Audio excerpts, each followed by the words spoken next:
السلام عليكم ورحمة الله وبركاته إن الحمد لله والصلاة والسلام على رسول الله أما بعد দেশি প্রবাসী কাছের দূরে যারা যেখান থেকে এই মুহূর্তে দেখছেন এবং পরবর্তীতে দেখবেন কিউএস টিউনে আপনাদের সকলকে স্বাগত জানাচ্ছি। আমি মোহাম্মদ নাসিরউদ্দিন হেলাল।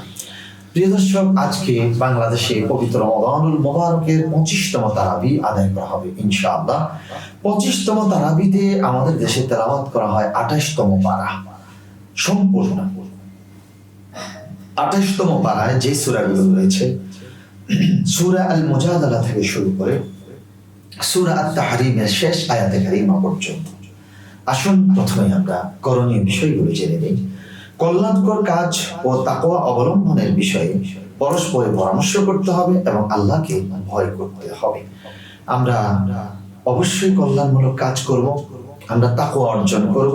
রাসূল করিম সাল্লাল্লাহু আলাইহি ওয়াসাল্লাম সাহাবায়ে কিরামকে প্রশ্ন করেছেন, আতাদরুনা মা আকসার মা ইয়াদখুলুন নাসাল জান্নাহ, তোমরা কি জানো কোন জিনিস তোমাদেরকে বেশি পরিমাণে জান্নাতে প্রবেশ করাবে? তাকওয়াল্লাহ ওয়া হুসনুল খুলক, আল্লাহ ভীতি, তাকওয়া এবং উত্তম চরিত্র।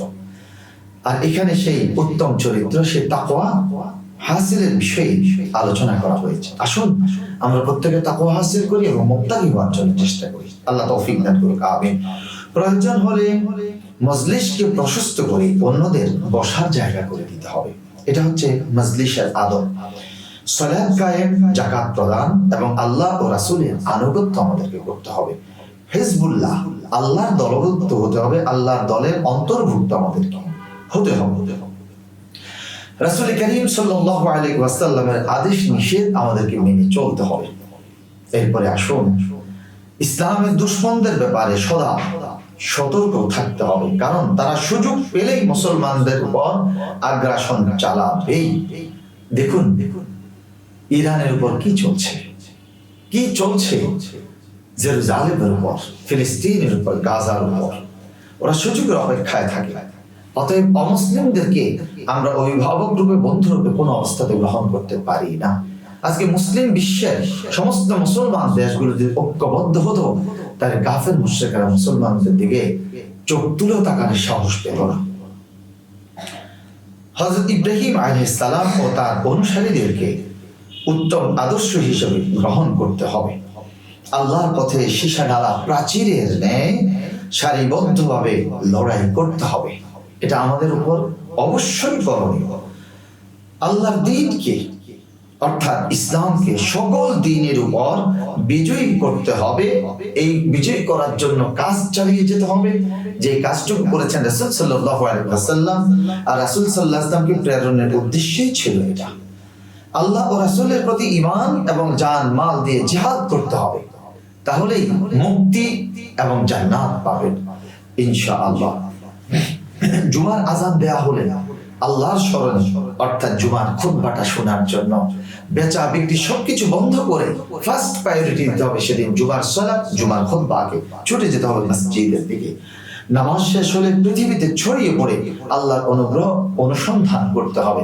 নামাজ শেষ আর মসজিদে পড়ে থাকার দরকার নেই। মসজিদ সালাত আদায়ের জন্য, মসজিদ সিজদা করার জন্য শেষ। এখন আপনি কি করবেন? জমিনে বেরিয়ে যান, ছাত্ররা পড়াশোনা, আর যারা যে পেশায় আছেন আপনার পেশার কাজে আপনি নিয়োজিত হন, সেখানে আপনি রব্বুল আলামিনের অনুগ্রহ তালাশ করুন। মৃত্যু আসার পূর্বে আল্লাহর পথে ব্যয় করতে হবে। কখন কার মৃত্যু আসে জানি না। অতএব আমরা যখনই চান্স পাবো, সুযোগ পাবো, আমরা আল্লাহর পথে ব্যয় করতে থাকবো ইনশাআল্লাহ।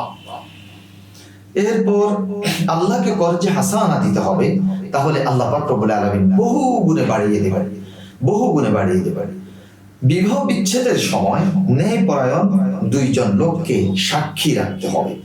তালাক প্রাপ্তাকে ইদ্যত পালনকালে নিজের বাসগৃহের মতো বাসগৃহ দিতে হবে। তাদের ক্ষতি করা বা উত্ত্যক্ত করা যাবে না। এরপর তালাকপ্রাপ্ত সন্তান সম্ভব হলে সন্তান প্রসব পর্যন্ত তার ব্যয়ভার বহন করতে হবে। স্তন্যদানের পারিশ্রমিক তাকে দিতে হবে। সন্তানের কল্যাণে পরামর্শ করতে হবে। নিজের এবং পরিজনকে জাহান্নামের আগুন থেকে রক্ষা করার জন্য তাদেরকে আহ্বান করতে হবে।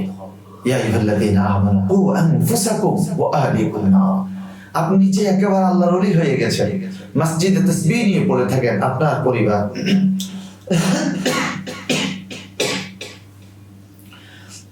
পরিবার পরিজন তাদের ব্যাপারে আপনার কোনো খবর নেই, ব্যাখ্যা, এটা হবে না। আল্লাহ পাক নিষেধ করেছেন। কাফির ও মুনাফিকদের বিরুদ্ধে জিহাদ করতে হবে, এইটা ঈমানের দাবি। অতএব এই কাজটুকু আমাদেরকে চালিয়ে যেতে হবে। এই ছিল করণীয় বিষয়। এবার আসুন আমরা বর্জনীয় বিষয়গুলো জেনে নিচ্ছি। জিহাদ নিজে আল্লাহ রাসূলের বিরুদ্ধাচরণ করা যাবে না, করলে অপদস্থ হতে হবে এবং পরকালে শাস্তি নিশ্চিত। মানুষের কোন সলা পরামর্শ আল্লাহর কাছ থেকে গোপন করা যায় এমন ভাবা যাবে না। আল্লাহর দৃষ্টিকে আমরা তো আড়াল করতে পারবো না। আমরা যারা যেখানে আছি, যে অবস্থায় আছে, রব্বুল আলামিন দেখছেন। অতএব কোন সলা পরামর্শ করে রব্বুল আলামিনের দ্বীন ইসলামের বিরুদ্ধে কোনো কিছু করা আদৌ ঠিক নয়। পাপাচার, সীমালঙ্ঘন ও রাসূলের অবাধ্যতার সলা পরামর্শ করা যাবে না। আল্লাহর গজবে নিপতিত সম্প্রদায়ের সাথে বন্ধুত্ব করা যাবে না।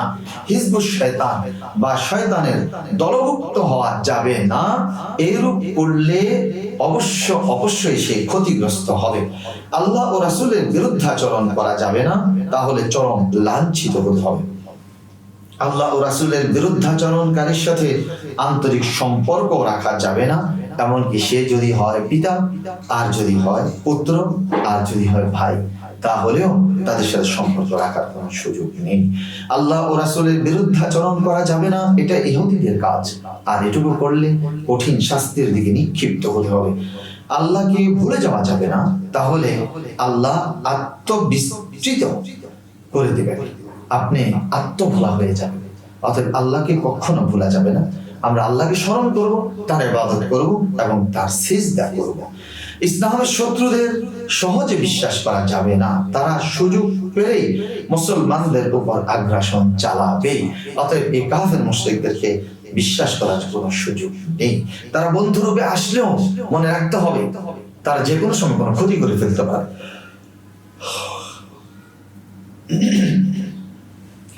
আল্লাহ যে জাতির প্রতি ক্ষুব্ধ, তাদের সাথে বন্ধুত্ব করা যাবে না। যেমন ইহুদি এবং নাসারা এবং পৌত্তলিক মুশরিক, তাদের সাথে সম্পর্ক রাখার কোনো সুযোগ আমাদের নেই। ইসলামের আলো ফুৎকার দিয়ে নিভিয়ে দেওয়ার দুঃসাহস করা যাবে না। ইসলামের আলোকে নিভিয়ে দেবেন এমন চিন্তা করছেন?